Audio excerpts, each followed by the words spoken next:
വേണ്ടി പാടാം. അതല്ല വേണ്ട.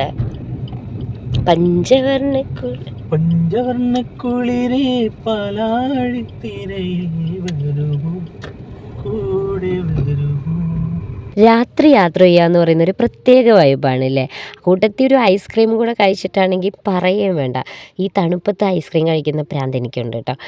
അപ്പോൾ നമ്മൾ 2 ബ്രാൻഡ് ഐസ്ക്രീം വാങ്ങിച്ചിട്ടുണ്ട്. അരുണിൻ്റെ വാനില കോൺ ഐസ്ക്രീമും അതുപോലെ ക്യാമറയുടെയും. രണ്ടും സെയിം ഫ്ലേവർ ആയതുകൊണ്ട് തന്നെ ഏതാ ബെസ്റ്റ് എന്നുള്ളത് പെട്ടെന്ന് കണ്ടുപിടിക്കാമല്ലോ. പക്ഷേ ഓപ്പൺ ചെയ്തപ്പോൾ തന്നെ ഇതെൻ്റെ കയ്യിൽ നിന്ന് പോകുന്ന ലക്ഷണം ഉണ്ട് കേട്ടോ.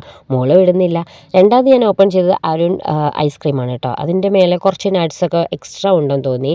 ആദ്യം ഞാൻ ടേസ്റ്റ് ചെയ്തത് അരുൺ ഐസ്ക്രീമാണ് കേട്ടോ. മോളുടെ കൈ കൊടുത്തു കഴിഞ്ഞാൽ ആകെ മൊത്തം പണി കിട്ടും. അവൾ ഡ്രസ്സിലും സീറ്റിലൊക്കെ ആക്കുമെന്ന് വിചാരിച്ച് ഞാൻ തന്നെയാണ് കൊടുത്തത്. ഒരെണ്ണം ഇക്കാൻ്റെ കയ്യിലും കൊടുത്തു. കുറച്ച് കഴിഞ്ഞപ്പോൾ അടുത്ത ഫ്ലേവർ ഒന്ന് ടേസ്റ്റ് ചെയ്യാൻ വേണ്ടി ഒന്ന് ടേസ്റ്റ് ചെയ്തതാണ്. അപ്പോഴാണ് മൊത്തത്തിൽ ടേസ്റ്റ് ആയത്.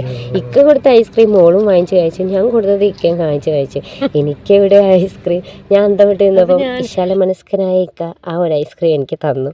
ഞാനതിങ്ങനെ നോക്കി നോക്കി നിന്നപ്പോഴേക്കും അതും എൻ്റെ കുഞ്ഞിപ്പെണ്ണ് വാങ്ങിച്ച് കഴിക്കാൻ തുടങ്ങി. അപ്പോൾ പറഞ്ഞു വന്നത് ഇതാണ്, ഇത്തരത്തിലുള്ള റിവ്യൂവോ കാര്യങ്ങളൊക്കെ ചെയ്യാൻ ഉദ്ദേശിക്കുമ്പോൾ ഇതുപോലെയുള്ള ആൾക്കാരെ നമ്മൾ കൂടെ കൂട്ടരുത്.